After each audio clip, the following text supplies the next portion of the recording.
Hi everyone, my name is Nyima Wangdu. As you can see from my name, Nyima Wangdu means powerful.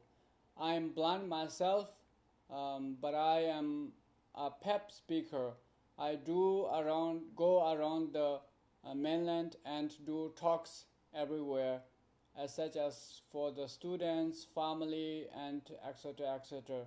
But my main job is not only doing talks. I would love to doing in action.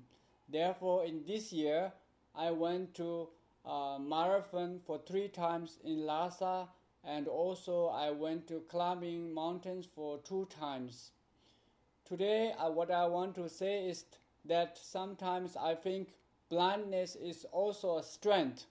So we might be facing with challenges or problems, but please remember that you are always unique.